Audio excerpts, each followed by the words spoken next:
to you by Sensodent K। अभी लेके आए सेंसोडेंट के। टूथ का करंट गॉन तो लाइफ का करंट ऑन।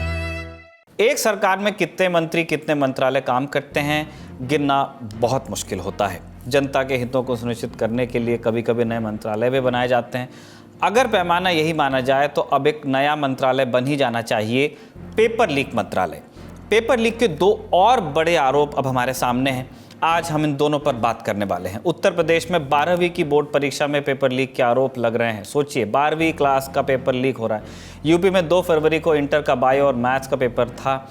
दोपहर 2 बजे से पेपर शुरू होना था, लेकिन इल्ज़ाम है कि इसके 1 घंटे में ही आगरा में अलग अलग व्हाट्सएप ग्रुप्स पर पेपर घूमने लगे। बायो के पेपर का कोड 368GL और सीरियल 153 था। आरोप है कि पेपर के सभी पन्नों को ग्रुप में डाला गया। इसके अलावा गणित के पेपर का कोड 324 था। ये पेपर भी ग्रुप पर आ गया। इस ग्रुप में आगरा के तमाम टीचर, माध्यमिक शिक्षा विभाग के अधिकारी, प्रधानाचार्य और शिक्षक समेत करीब 900 लोग जुड़े हुए थे। इसी ग्रुप में कथित लीक पेपर आया। जैसे पेपर एक व्यक्ति ने देखा तो उसने लिखा कि ये तो क्या हो रहा है, पेपर लीक हो गया क्या। तुरंत पेपर ग्रुप पर भेजने वाले ने इसे ग्रुप से डिलीट कर दिया और ग्रुप छोड़ दिया। लेकिन तब तक वो पेपर जो मैथ्स और बायो के बताए जा रहे थे तमाम ग्रुप्स पर घूमने लगे। पेपर लीक की खबर उड़ने पर अफसरों के हाथ पैर फूल गए। सूचना माध्यमिक शिक्षा परिषद को दी गई और ग्रुप पर पेपर भेजने का आरोप विनय चाहर नाम के व्यक्ति पर लग गया। इसके अलावा केंद्र व्यवस्थापक विनय चौधरी, उनके बेटे और विनय चाहर नाम के व्यक्ति के खिलाफ तहरीर DIOS दिनेश कुमार की ओर से दे दी गई है। शिक्षा विभाग ने जीव विज्ञान और गणित के पेपर लीक की जांच के लिए 3 सदस्यों की कमेटी गठित कर दी है। इल्ज़ाम है कि आगरा के ही अतर सिंह इंटर कॉलेज से पेपर लीक हुआ। तहरीर में जिस विनय चौधरी का नाम है वो इसी कॉलेज में कंप्यूटर विभाग में बताए जा रहे हैं। इस मामले में एग्जाम ऑब्जर्वर मुकेश अग्रवाल का कहना है कि सोशल मीडिया पर कुछ पेपर के तस्वीरें वायरल हुई। मामले की जांच की जा रही है। यूपी बोर्ड को इससे अवगत करा दिया जाएगा। प्राथमिक तौर पर कई केंद्रों में इस पेपर को दिखाया गया है, लेकिन इस सीरीज का पेपर वहां नहीं मिला है। मामले की जांच अब भी जारी है। ललन टॉप से बात करते हुए आगरा के ADCP केशव कुमार चौधरी के ऑफिस ने जानकारी दी कि मामले में FIR दर्ज कर ली गई है और 2 लोगों को गिरफ्तार भी कर लिया गया है और सभी आरोपों की जांच अब चल रही है। उत्तर प्रदेश में हाल ही में UPPRPB का भी पेपर लीक हो गया था। पहले भर्ती बोर्ड और यूपी पुलिस इसे नकारती रही, भ्रम बताती रही, फिर आखिरकार तमाम सबूत सामने आने के बाद पेपर लीक की बात स्वीकार की गई और परीक्षा रद्द भी हुई। 6 महीने में दोबारा परीक्षा कराने के निर्देश अब सरकार की ओर से दिए गए हैं। 11 फरवरी को हुई RO-ARO भर्ती परीक्षा का भी पेपर लीक होने के इल्ज़ाम हैं। इस मामले में STF ने जांच बैठाई हुई है। इससे पहले भी यूपी से पेपर लीक या परीक्षा में धांधली गड़बड़ी के कई केसेस सामने आ चुके हैं।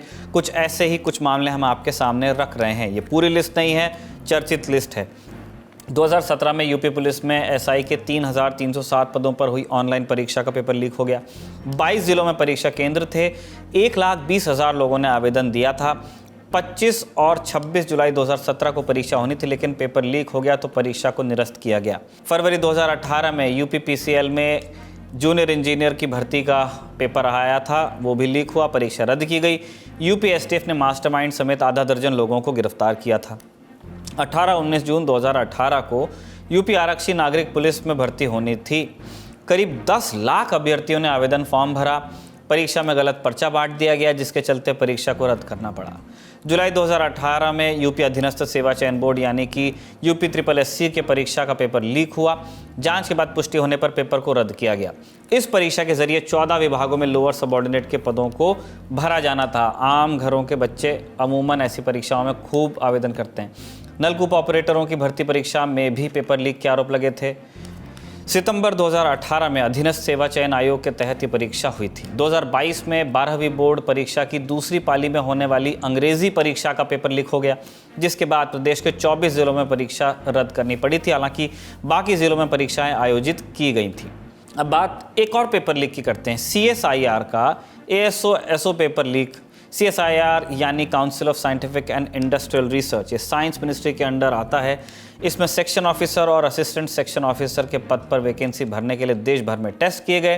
5 से 20 फरवरी तक अलग अलग सेंटर्स पर टेस्ट हुए। इल्ज़ाम है कि देहरादून और राजस्थान के बहरोड़ में इस परीक्षा के पेपर लीक हुए और सॉल्वर गैंग्स ने ऑनलाइन स्क्रीन शेयर करवाकर नकल करवा दी। बहरोड पुलिस ने इस मामले में 2 लोगों को गिरफ्तार भी कर लिया है। दोनों बहरोड में कमरा किराए पर लेकर CSIR भर्ती परीक्षा का पेपर सॉल्व करवा रहे थे। साथ ही इस गैंग का पेपर लीक में भी हाथ रहा है। इल्ज़ाम है कि ये लोग ऑनलाइन होने वाली परीक्षाओं में अभ्यर्थियों के ID पासवर्ड लेकर ऑनलाइन स्क्रीन शेयर करते और पेपर सॉल्व करवाते थे। पूछताछ में दोनों आरोपियों ने बताया कि वो पहले भी कई परीक्षाओं में इस तरह नकल करवा चुके हैं। कई दिनों से एग्जाम चल रही थी, तो सेक्शन ऑफिसर सेक्शन ऑफिसर के जो एग्जाम पेपर्स हो रहे थे वो विभिन्न जगहों पर हो रहे थे, जिनके दिल्ली है, द्वारका या चंडीगढ़, अलग अलग जगह पर वो होते ऑनलाइन जो पेपर हो रहे थे। तो यहाँ बहरोड में हमको जो सूचना मिली थी वगैरह कि साहब स्क्रीन शेयर करके उनके पेपर सोल्व करवाए जा रहे हैं, जिस पर हमने दबिश दी तो हमने 2 आदमियों को गिरफ्तार किया है, 2 व्यक्तियों को जो स्क्रीन शेयर करके कर रहा था। एक तो उसको रवि यादव को, और वो रहने वाला मानव थाने इलाके का है, रामचंद्रपुरा का, और उसको जो नाम दिया गया था इस स्क्रीन शेयर करने के लिए जो परीक्षार्थी का, वो दिल्ली में कहीं द्वारका से इन्होंने कोई ID और पासवर्ड इससे शेयर किए थे। जिसने शेयर किए थे वो अमित नाम का व्यक्ति है, उसको हमने गिरफ्तार, दोनों को हमने गिरफ्तार। इस परीक्षा को लेकर देहरादून से भी पेपर लीक और चीटिंग के आरोप सामने आए हैं। 9 फरवरी को देहरादून पुलिस ने ट्वीट किया कि परीक्षा में नकल कराने वाले गैंग का दून पुलिस ने भांडाफोड़ किया है। CSIR की ASO परीक्षा देने वाले एक छात्र से सुनिए कि परीक्षा किन आरोपों से घिरी है और अभ्यर्थियों के मन में क्या क्या शंकाएं हैं। CSIR ASO का पेपर लीक हुआ है। फर्स्ट इसकी इन्फॉर्मेशन हमें देहरादून पुलिस से मिली थी। सेकेंडली राजस्थान के बाड़मेर ज़िले में इंक्वायरी हुई थी और उसमें कुछ पकड़े गए थे, तो वहाँ से मिली थी। तो हमारी जस्ट डिमांड ये है कि एक बार ना इंक्वायरी हो जाए और अच्छे से हो, क्योंकि जो राजस्थान वाले पुलिस में जो रिपोर्ट आई उसमें भी कहा गया कि दिल्ली और कई जगह पे चीटिंग हुई है, और इवन उत्तराखंड की अगर हम रिपोर्ट देखते हैं उसमें भी कहा गया कि दिल्ली और कई जगह पे चीटिंग हुई है। तो हमारी जस्ट डिमांड ये है कि अगर चीटिंग हुई है तो इसकी जांच होनी चाहिए, क्योंकि ASO का पेपर है। ASO मतलब गैजेटेड ऑफिसर है वो। अब खुद सोचिए कि अगर गैजेटेड ऑफिसर में करप्टेड लोग जाएंगे तो कितना ही करप्ट करेंगे, और CSIR सीधा प्राइम मिनिस्टर को रिपोर्ट करता है। तो हम ये डिमांड करते हैं कि एक बार इसकी अच्छे से जांच हो, और अगर इसमें कुछ निकलता है तो फिर CSIR एक्शन ले उस पर।